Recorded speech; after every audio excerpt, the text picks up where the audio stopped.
But after what I just described about Your Lie in April, you think, oh, that show's pretty sad, right? Well, it's not as sad as our next show, Violet Evergarden. Every other episode had me on the verge of tears. And 2 of the episodes actually got me to cry. You know this, I don't cry at shows very often. When I watched that, something clicked in me. And ever since I watched Violet Evergarden, I've been more prone to cry during shows. And then the movie. Oh my, the Violet Evergarden movie. I think when I finished the Violet Evergarden movie, I ugly cried. You know, I haven't even said what Violet Evergarden is about yet. I'm so sorry. I forgot I was meant to give a summary. So Violet Evergarden is about this girl named Violet who was in a war, and their side of the war, country, whatever, won the war. So after this war, all the soldiers are sent home. But after this war, live with the cope of all the life she's took and discover and go through a journey of knowing what a true feeling is. And then on top of the sadness of the show, they just had to give it, Your Name Suzume level animation. Why? Why? So, real quick, let's take a break from all the romance and get into a shonen. My Hero Vigilantes. My Hero Vigilante is a prequel of the original My Hero Academia series. It follows this kid or college student named Koichi, who dreams of being a hero but never had the opportunity to, so he becomes a vigilante, and he just goes around doing basic, hero stuff, till he meets this man named Knuckle Duster, and Knuckle Duster, forces him to become his sidekick, starts living in his house, and makes him do actual hero work. Now, for the good about the show, the art style, I think it's clean. Now, there are some things I don't like about it, like the sound effect, being worded, in an onomatopoeia form. Other than that, it has, cool characters, and a cool villain, and a good opening.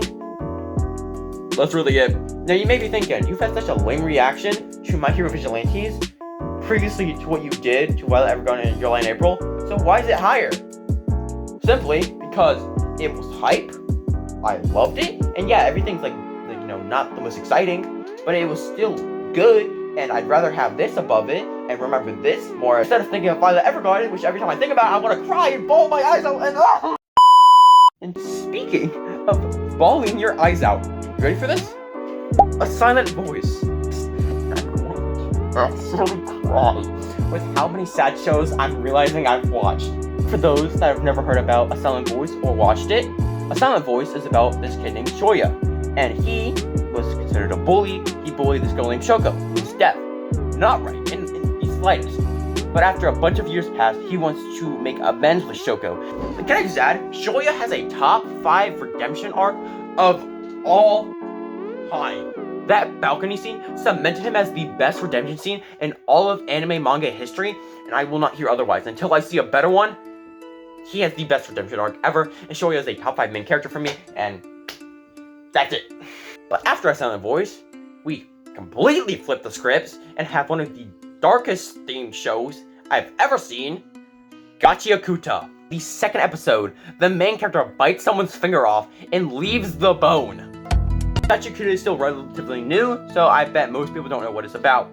But Gachiakuta is about this kid named Rudo, and he was wrongly accused of murder and sentenced to the pit, which is basically you just being thrown into a giant, endless looking pit because you committed a crime. But, plot twist, the pit isn't endless, it has an end, and in the end there's a civilization, and Rudo must now figure out how to get back up to the surface to, exact his revenge on wrongly being accused, and find the person that actually murdered the person. Alright, so I forgot to record things that I like and dislike about Gachiakuta, so this is going to be that little segment. Things I really like about Gachiakuta is the power system. It's unique and fun, and you never know what to expect. Also, every character is enjoyable in one way or another. Now, the one thing that I don't like about Gachiakuta are the openings. It's not that they're bad, it's just they're not my personal style of music, so I don't really like them. Next up, we got 3 consecutive entries of Pokemon. I'll just give you, the ranking that I have of, the Pokemon series in general. The worst Pokemon series is Pokemon XY. Now, people are gonna hate me for this, but Pokemon XY, low-key kind of a snooze. Loved the last 15 episodes. All of them were bangers. But everything besides that, it was okay, I guess. Story, fine. The Pokemon, probably the worst decks ever. Second place within the Pokemon series is Pokemon Journeys. Overall, just Journeys more than X and Y. Your Go is one of my favorite side characters that Ash has ever traveled with. That's gonna make some people mad. Loved how they travel to region, meeting old characters. And this series hosts the best battle in the entirety of Pokemon history. Well, besides Charizard and Greninja, which again is a banger regardless. But Leon versus Ash is one of my favorite battles in all of Pokemon history. And it's not even because of the battle itself. It's because of these moments where we pan to different characters for nostalgia purposes, I guess. And we get a scene of all Ash's old Pokemon, which includes Primeape, by the way. Where's Primeape? Please somehow bring him back. We haven't seen this man since he was given to the random gym hobo. And then after Journeys, we have Alola. Oh, you like Alola? You like Alola more than X and Y? Your take is immediately invalid. Be quiet. I love Alola. One of my favorite regions, one of my favorite dexes, and one of my favorite cast of characters I have ever gotten to know. Also, the story of Sun and Moon is so much more different than the other ones. Yeah, it's still the traditional Ash fights the kahunas, gym leaders. There's a twist. This is Ash's first win in any league. He's the first league champion of Alola, which is already really cool. Overall, I love Alola. Okay? So, if you're an XY Glazer and you're mad with my take of liking Alola more than X and Y, boo-hoo. We chill? We chill.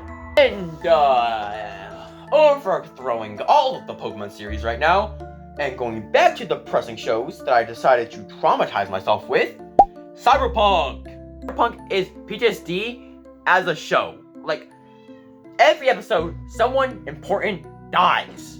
You never know who's next, and plot armor doesn't exist. Got a trailer for Season 2, and spoiler warning for Cyberpunk, this is a really, really big spoiler, so swipe away or skip ahead if you haven't seen Cyberpunk. I was so fooled by that trailer. It's someone's still alive. David's alive! Night City's alive. Dang it! I don't care about Night City. I care about David. I care about Rebecca. I care about Maine. I care about Dorio. I would even prefer, Kiwi to be alive over Night City. Nobody cares about Night City, and if you say otherwise, you're lying to yourself. And honestly, I'm thinking about not even watching Season 2. I might have not watched Season 2 just because I don't want to go through that pain again. Because the creator of Cyberpunk just said, or not just said, but he said in a post that Season 1 wasn't traumatizing and sad enough, so he's going to 5 times the sadness and trauma aspect of Season 2. I don't think I can handle that. I thought I was ready for all these traumatizing shows. I'm so wrong! I'm not ready! I'm not ready! Please tell me the next show is not traumatizing or sad or is gonna make me crash out. Oh, yeah, I'm fine with that. Sakamoto Days! Sakamoto Days is a basic show. I get that. But Sakamoto Days is also a great show. And for those of you who've never heard of Sakamoto Days follows a retired hitman named Sakamoto. And Sakamoto was the best assassin ever in Japan history.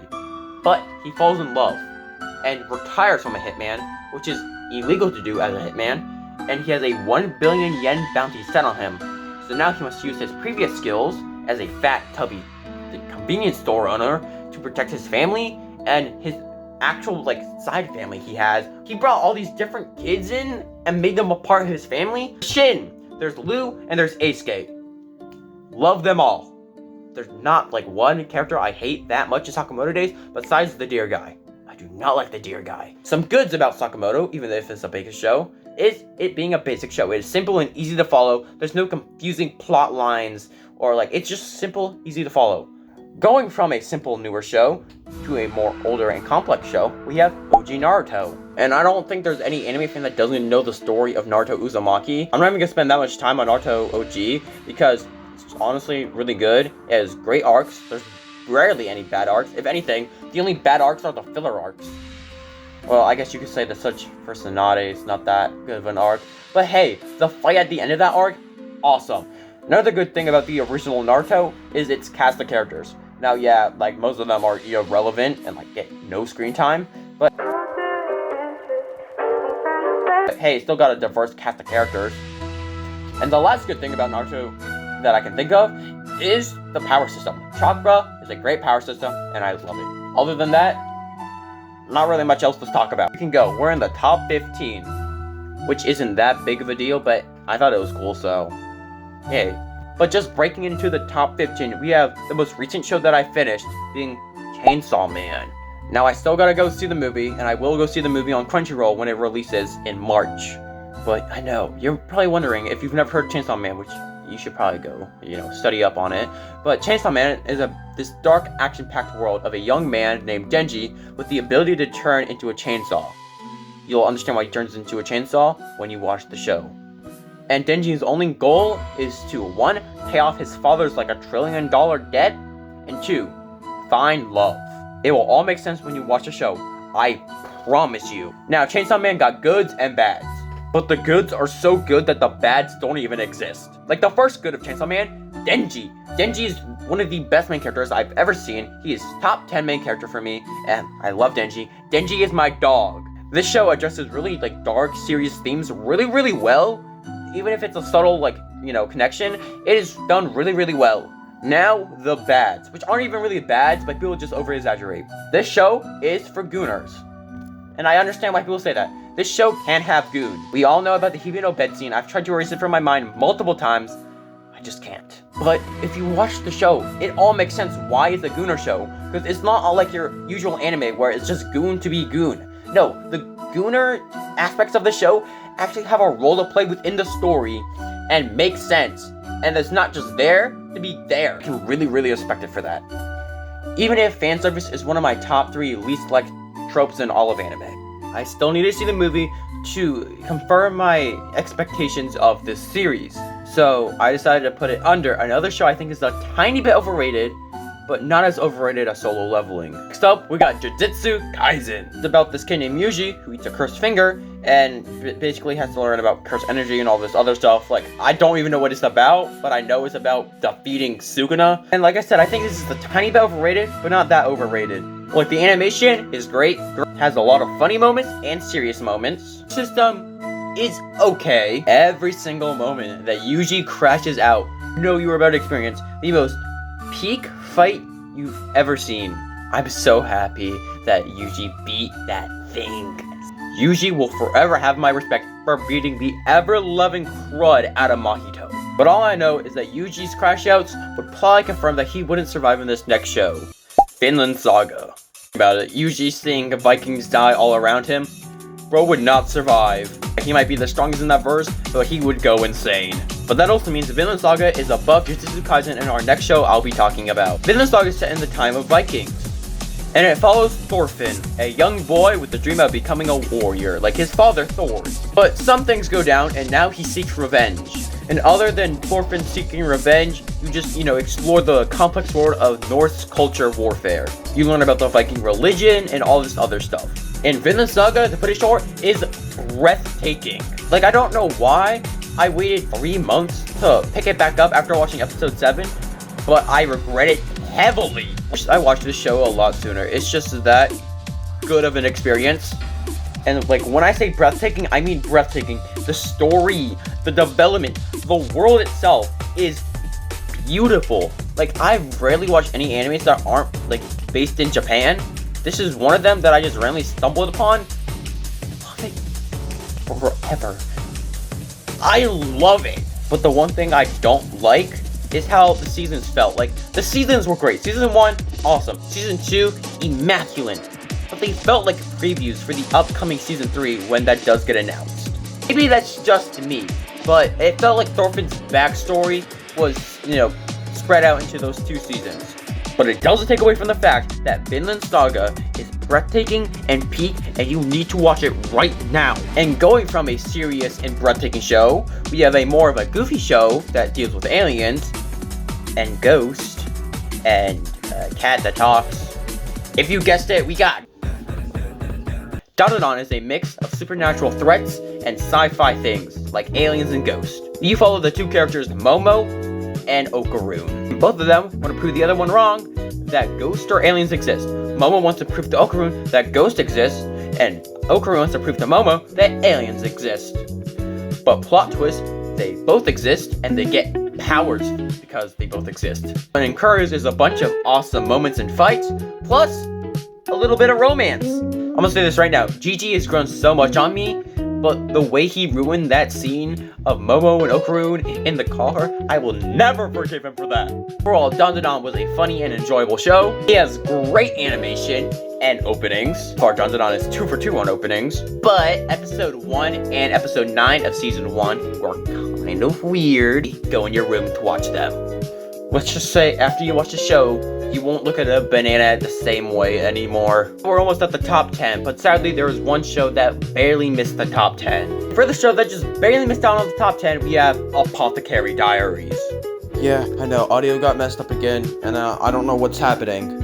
But I'm guessing most of you haven't seen Apothecary Diaries, so I'm just gonna tell you what it's about and lay out the basics. Apothecary Diaries follows the story of Mao Mao. One day, Mao Mao is outside and she gets nabbed. She's taken to a place known as the Royal Palace. But after some time, she's let into the main center of the Royal Palace to work as a food tester, apothecary, and just detective to solve cases around the place. I really like Apothecary Diaries for 3 main reasons. The amount of comedy it has is phenomenal. It takes place in a really unique world and setting. Because, you know, usually in your average anime, you're traveling all around the world to all these different places.